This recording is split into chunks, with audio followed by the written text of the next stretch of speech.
I came of age in the 60s where there was a revolution underway. People were protesting the war in Vietnam, the Peace Corps was being formed, and part of it is just kind of waking up one day and say, do you want to be a part of solving the problem?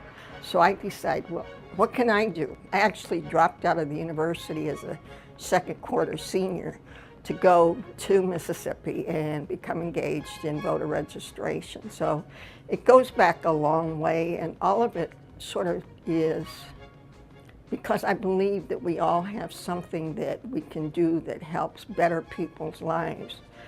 So I spent, time sort of working in the civil rights arena on all kinds of issues, but eventually became much more engaged in what we now call community development. How do we work with people to empower them to take a positive role in bettering their lives and the community?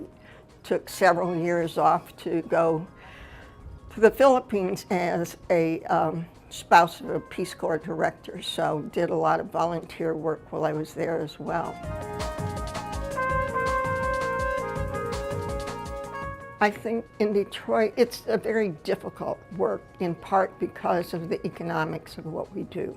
And I know that in many instances that absence habitat, that lower income family would never have the opportunity to own a home and hopefully to live in a better neighborhood.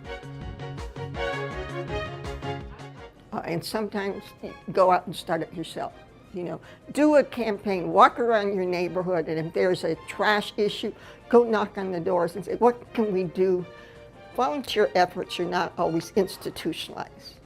They have to do with maybe helping your neighbor, helping your block, and sort of that's where it begins. Next thing you know, you're running for mayor. I think basically I can look back and say I did good. Not always by intent, I didn't set out to do good.